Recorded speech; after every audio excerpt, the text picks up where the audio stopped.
G'day ladies and gents, and welcome back to War Thunder.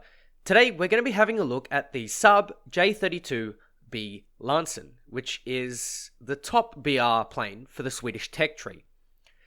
Honestly, it is one of the more interesting planes in the Swedish tech tree. In fact, honestly, I'm not even going to lie, all of the Swedish planes are fairly good. At one point you'll find yourself with certain situations where the Saab 32B just isn't going to cut it, but honestly, all planes come to that sort of thing. I will say that I think I like planes that turn a little bit better. Things like the Swift F7, things like the Sabres, G91s, MiG-15s. These aren't really up my alley, but they're still a fantastic plane. Honestly, I am thoroughly impressed by the J32B. In this match, however, I won't be thoroughly impressed with my team. Already, we've got an AFK, and that AFK will stay AFK for the entirety of this video. Yes, that's a long time being AFK. And, I'm going to be basically chased to the ends of the maps. You see, the J32B is a fast plane. It's got an afterburner. It does 1100 and something at sea level, which is almost enough to outrun the CL-13A, barely enough to outrun the CL-13B, and barely enough to outrun the MiG-17. Yes, the MiG-17, not the Shenyang F5. This thing is actually really, really interesting to fly, to be honest. It's like a Hunter, but at the same time, it's not. It's sort of between a Swift and a Hunter. Someone described it as an oversized P80, and honestly, it kind of feels like that, but it doesn't turn nearly as well. At high speeds, it compresses, and you can see it does have a radar, but the radar is barely usable. The only thing that I would use it for is, see those little triangles there just above the compass? That's exactly what I would use it for, just to spot the amount of targets coming in. Now, I'm going to do a rush again, because this is my favorite way of dealing with my opponents. You see, if you have a good team, some of them will follow you in and clean up the people behind you. But in the Saab 32B, you don't really need that. Honestly, you can sort of jet away from most of your opponents quite easily. F40 Sabre, head on, no dice. I ain't going to fuck with that A5. He can say goodbye. A5, I'm going to easily outrun that guy, and anyone that pulls around, probably going to get monkeyed on. And honestly, if anyone is flying a German plane here, it just feels like, I don't know, ladies and gents, it just feels like they're not as proficient at the game as they probably should be. You see, this CL-13 and the MiG-15 are going to want to chase me quite a bit, and they're going to stick to me. This MiG-15 BIS especially is going to want to stick to me. And honestly, I don't bloody well know why. Go and turn fight something. Go and, play to your strengths. Don't run with a Saab J32B. It's not going to work. The 32B just has that much thrust. It's got a Rolls-Royce Avon engine, for Christ's sake. And on top of that, apparently it's based off a variant of the Hunter anyway. So consider this thing to be a lot faster than the BIS. Consider it to be about as fast as the F2 Sabre and MiG-17. It has a little bit more energy retention though because of that Avon engine, and what I'm going to do is I'm going to go up, use the afterburner at a little bit higher altitudes, and do a split S. You can see that he's going to still keep pitching up for me, and because he's slow, I'm going to squeeze off a burst and go for the beautiful head-on. You do not follow someone who has gone for a rush attack at all. Ever. Because what you're doing is you're literally doing a 180-degree turn, wasting all of your energy, and then you're going to try and run someone down. It does not work. I'm sorry, it does not work. Speaking of running someone down, this Swift is about to get run down, but I'm going to try and get the MiG-17 off his tail.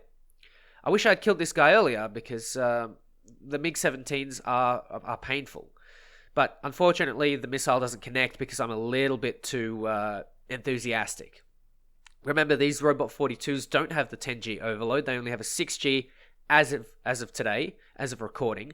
I hope they do actually get their proper buff to 10 Gs, because the AIM-9Bs and I think the R3s as well have that 10G overload. The PL2s and the RB24s, I think they're called, they don't have the 10G overload, which I don't know why, but, so be it. So, this CL13 likes my booty, let's just say that. And he's going to want to chase my booty for a little while. But as he turns around, I realize that my team is starting to fall apart. And it's starting to get frustrating. Having teams that fall apart like this is really, really frustrating. And honestly, I just wish I could get some better teams, please. Gaijin. But you can see everyone's just sort of dying. And it's leaving me in a situation where I can't really do what I do best. And this thing does one thing best. Well, it does a lot of things well, but it does one thing best. And that is chasing down opponents that are focused on an enemy. Or running through a wolf pack and coming in with a missile and some guns. And your teammates working together in that wolf pack will actually do really well. And this Vautour has done some good baiting. You can see this A5 decides he wants to go nice and vertical. So I'm going to spray a couple of shots and make sure I get the kill. I don't want to miss. And this thing tends to lock up and be a little bit funny at higher speeds. So you have to really be careful. Send another missile to this CL13, but he's not brain dead enough to sort of run away. To get hit by it. So he does run away. The CL13A and the CL13B are going to be your biggest weaknesses. You can see here, he just manages to outturn me. I thought I could get the beat on him because I'm at a slightly higher altitude. I thought the afterburner could take me a little bit further than I thought it could, but I was wrong. And now, he's going to chase me. That F-35 that just died, over there by the airfield, is the last teammate that could have possibly helped me. That Vautour has decided that he would rather go and bomb than actually take out opponents. And the F-86K that's sitting on the runway is the AFK guy from before. So, I'm now in a 3 versus 1 situation, because my teammates are useless. Honestly, if this Vautour literally turned around, we could have had a completely different outcome to this game. But here I am, trying my damnedest to get this victory. I know if I can get myself 4 or 5 kills, something nice, I can put it on YouTube and people can enjoy this video. Maybe I can get a win out of it. Maybe I can get some RP towards my J28, I think it is, the Vampire. And so I can move on to my attacker J32s, 29s. I just want to unlock the tree. And honestly, these teams are really not helping. If someone picks up this game or has played props for a while and wants to grind out another nation in jets, picks up this, they're going to be extremely disappointed because the amount of teamwork that is just non-existent here is astounding. I need to make more videos on this, I think. And I have a few in the J32B. I have one where the team falls apart, not surprised, but one where the team works together and it actually works. And I have a couple of videos like this where maybe I don't get that many kills, but would you guys like to see that? Would you guys like to see exactly what I mean by your teamwork? Maybe keeping that eye on your team and working it together. Now, returning to the footage, you can see that I am hitting the return to battlefield notice on the edge of the map. And this is because I have no other option but to run. The Vautour decides he wants to go and strafe ground targets, because that's the best way to earn RP, isn't it? If you lose. You see, this entire match just made me angry, because I could have won this. We could have had a different outcome. We could have had more RP, more lions. We could have had a better time. But instead, I get an AFK and a guy that doesn't want to do anything. This MiG-17 has realized that high altitude fights aren't really that great, because you don't turn quite as well. Tries to outturn me and ends up hitting the 30 mils. The 30 mils are extremely good, and as you've seen in the video, I'm only firing them in small bursts, with the exception being the A5 because I didn't want to miss. But in the case of any other engagements, only fire really, really short bursts. You don't have a lot of ammunition, and your performance or your endurance is going to be a big thing here. You can see the only thing that's really holding me back at the moment is the fact that I have 2 enemies on my 6. I'm trying so hard to find ways that I can shake these guys. I'm going to try pull a quick head on, but none of them really want to tussle. It's really, really frustrating for me because the Vautour, who's now considering landing, could have come and helped me. He was at this altitude. In fact, he was heading this way, but he decided to go and land. Even if it's a Vautour 2B, even if it was a Vautour 2B, he could have at least baited. Yet, here I am, with this MiG-15 and this CL-13. They're going to follow me for a very long time. And honestly, there is pretty much nothing I can do.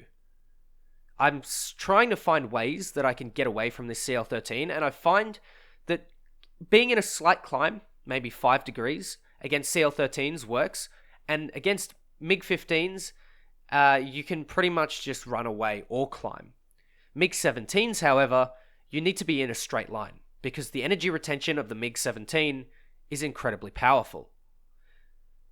Yet, here I am, on me old lonesome, up at 7,000 meters, or 5,000, or up at high altitudes. I'm trying really hard to get this, because I know that if I get one more kill, or if I get, a win out of this, then I can put it on YouTube. That's my standard, and that's what I want to hold to. But I'm starting to run out of things. I'm starting to run out of teammates. Well, I've only got the F-86K who's AFK there, because the Vautour has bailed, and he will stay bailed for the entire match. I don't know why. The F-86K is pretty much just bait at best. And you know what? Since he's AFK, that's what I'm going to do.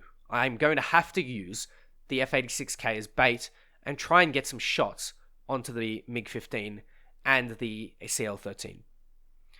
On top of that, a MiG-17 is also landing and repairing. So I don't want to be an arsehole, I don't want to strafe him. But I certainly need to make sure that he's dead. Unfortunately, I won't be able to do that because I think he's already repaired and rearmed at this time. He will make an appearance behind me very, very soon. But at the same time, I want to know, should I have run? Should I have just given them the kill? I'm not someone who likes to lose.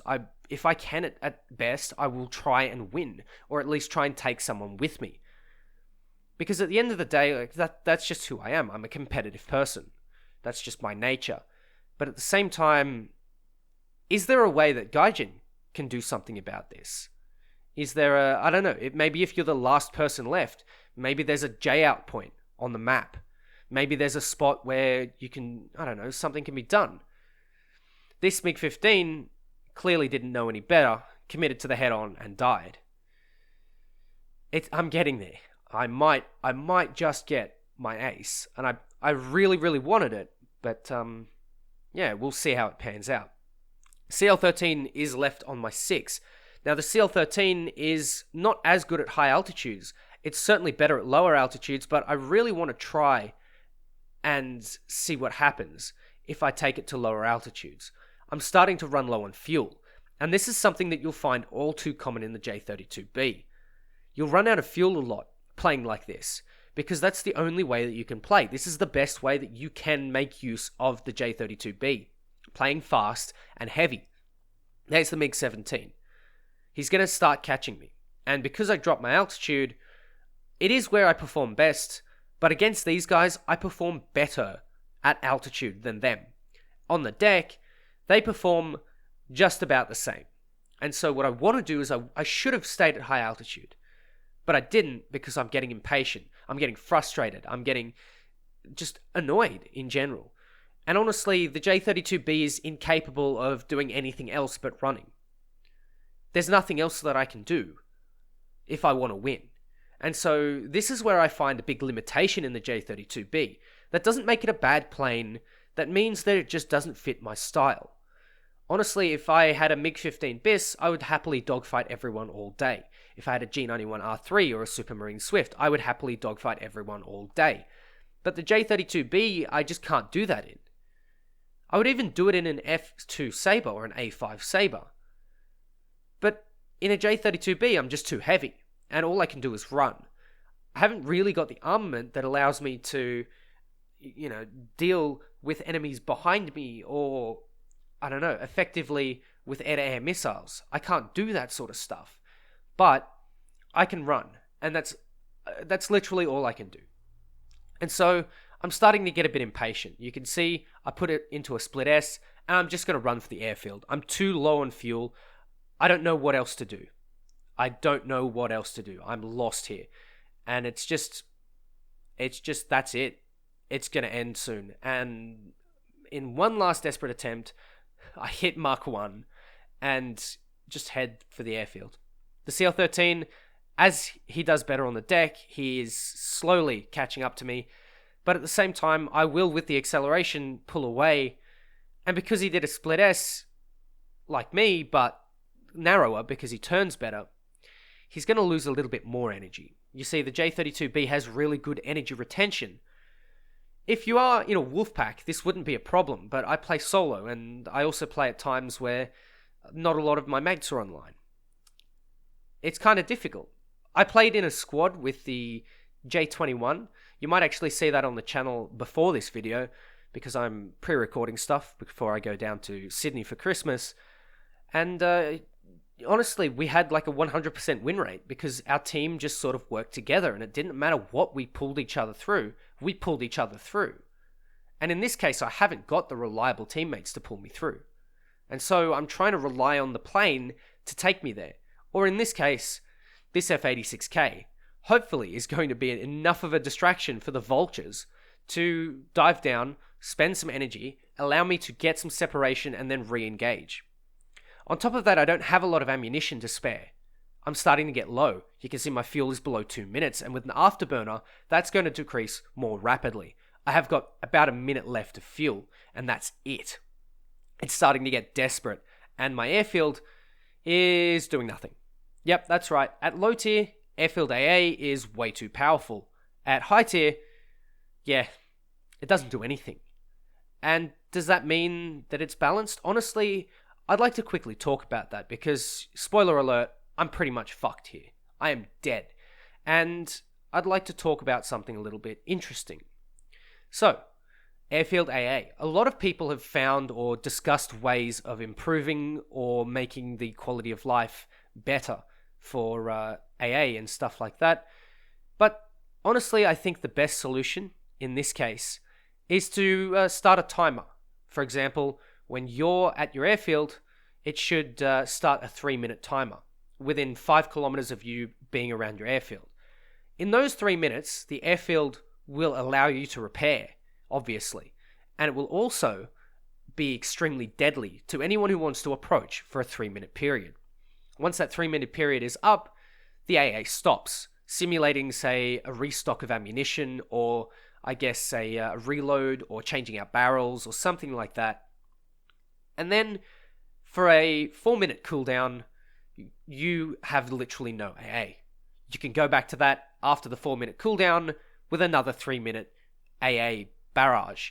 That 3 minutes should allow you to land, change your ordnance, repair, take off, and, in some cases, deter opponents from strafing. And I think that would be a much better solution to this, which is unreliable and, honestly, RNG. The more RNG you have in War Thunder, the worse it is. In fact, the more RNG you have in any game, the worse it is. And having this level of RNG just makes for something that I can't rely on. And on top of that, I can't really, count on to leave me alone when I go to strafe someone. Obviously, strafing someone on the runway is a bit of a dick move, in my opinion. But at the same time, sometimes it may be the only solution. You see here, I've decided to try and make the most of my airfield, and it just didn't work. But ladies and gents, thank you for watching.